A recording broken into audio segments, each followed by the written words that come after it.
everyone, and welcome back to my channel where I wanted to do my April wrap-up today.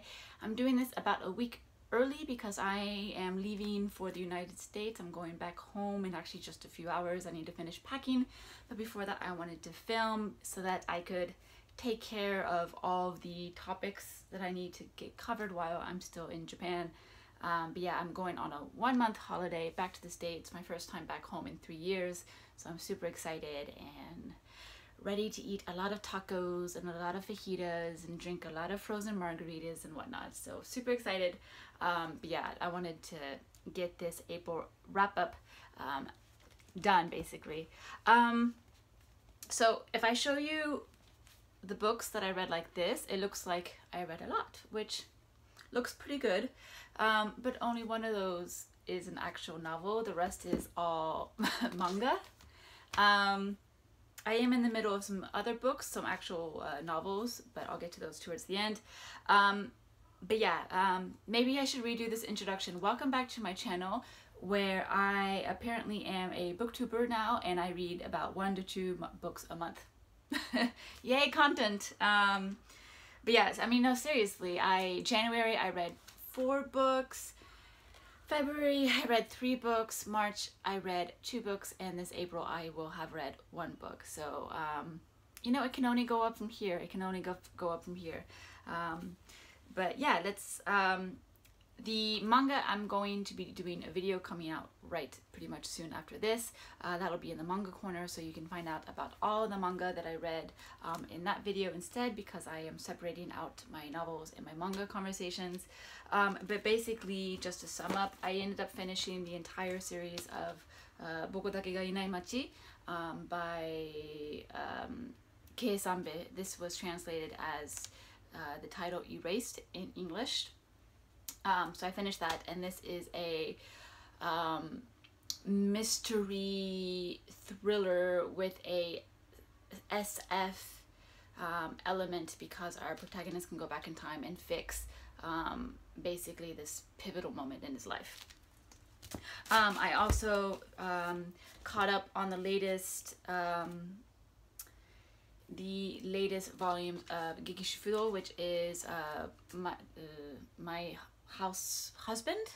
No, The Way of the House Husband. The Way of the House Husband, which is a really, really cute just gag comedy manga about a former yakuza who becomes a house husband.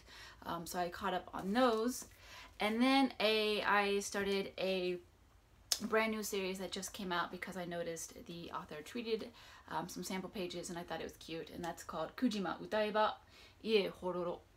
And it's just this really silly like comedy nichijou, like everyday type manga. So that's what I read in terms of manga for the month of April, but I'm gonna go into those into detail into my manga corner video. So definitely, if you're interested to get more information about these manga, definitely go to that video.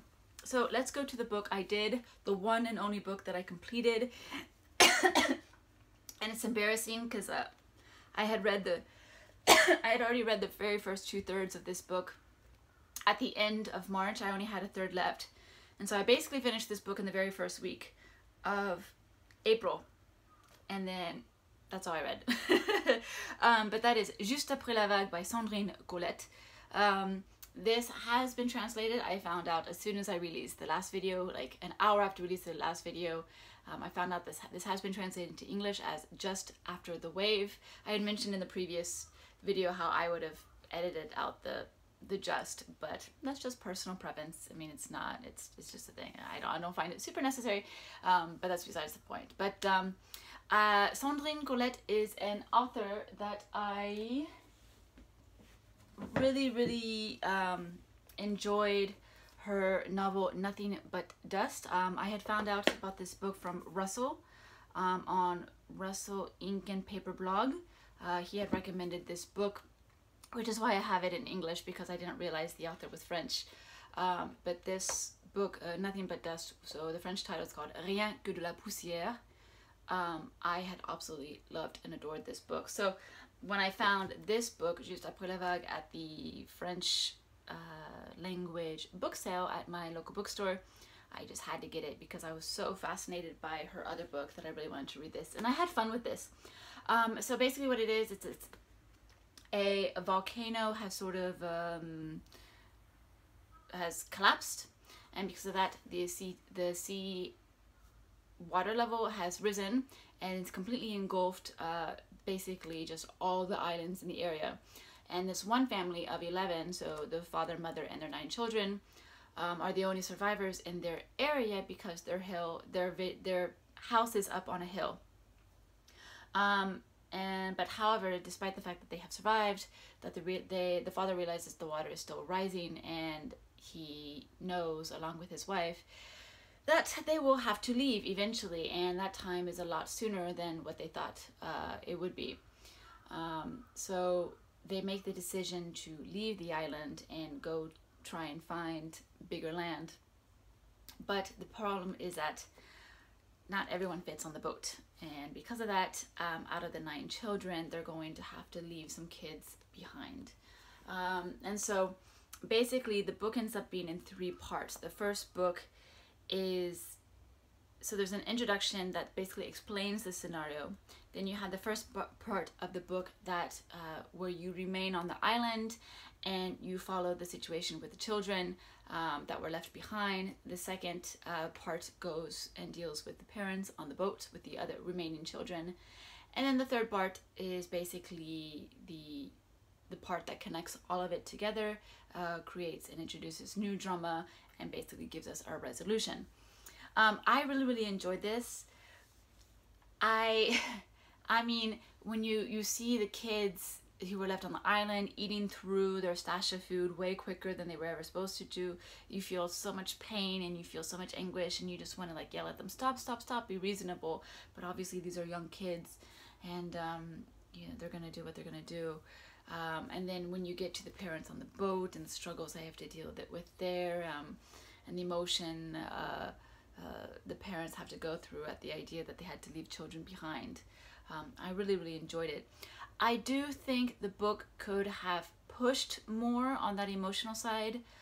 I think the part that focused on the children at the beginning was correct. I thought it was very appropriate and proper according to the situation, but I didn't feel the parents' anguish enough when it came to the parents. I feel like I just wish Sandrine Collette had explored the emotions of that. I think it would have also been interesting to delve more into the decision making, the process. They make the decision off camera. We don't actually get to see them make it, and it's discussed, the reasons are discussed kind of as a flashback, but I would have appreciated a bit more of an exploration of the process of deciding basically which of your children are you leaving to possibly die. I thought, I just wanted those emotions pushed a little bit further. So this was much more of a surface level book for me.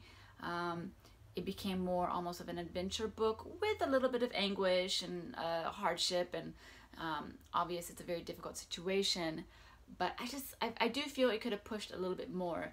But as a whole, I really enjoyed this, although for me the ending might be a little bit too clean, but still really like this. I love the idea, and I was really entranced by it, so I would really highly recommend it. It's considered a dystopia. Is every book that where there's a natural disaster immediately count as a dystopia? I personally don't think so. I mean, it's the immediate aftermath of a natural event, so that doesn't mean anything dystopic. So I do disagree with that categorization. I just think it's aftermath of a natural disaster, which leads to very common and appropriate consequences and decision making. But that's just a little spiel about the marketing of the book. But in any case, really enjoyed this. So that's it. That's all I ended up reading in full in the month of April. I am in the middle of 3 books The first one I'm going to mention is 消滅世界 by Sayaka Murata. Sayaka Murata is the author of Convenience Store Woman. This is her book that has not yet been published into English, or has not yet been translated into English. And this book is absolutely fascinating. The only reason I haven't finished this one yet is because I had to put it down so that I could start the book club pick for my Japanese one book a month book club. And I was so engulfed in the manga reading that I kind of didn't leave myself enough time to read the books that I needed to read. So I did have to put this down, but this is absolutely wonderful. It explores an alternate Japan after World War II, where Japan had put a lot of research into artificial insemination, and because of that they've created a Japan where people do not have basically romantic relationships anymore, and having children is very much just a biological process that's done just everything artificially, like just crazy. So I really can't wait until I finish this. Unfortunately, to reduce the amount of books I bring back to the US to read, since I do plan on having a book haul coming from the US, I am not taking this with me, so it is gonna have to wait until the month of June for me to finish. But this has been so good so far, and I'm very excited to get back to it. Another book that I am not finishing in April, or at least I'm not finishing in April in the time for this video. I am taking this to the US because this is my book club pick of the month. It's called Yoru no bake mono by Yoru Sumino. This book is by the author who wrote I Want to Eat Your Pancreas. It also became a very popular movie, very romantic, very sad, very enchanting. I actually really enjoyed the movie. It was perfect for the plane ride I was on. I definitely shed a few tears that I wasn't expecting. But I also read, I haven't read that book because I read the movie, but I read her other book called Mada Onaji Yume o Miteta, I think, which is I Had That Dream Again.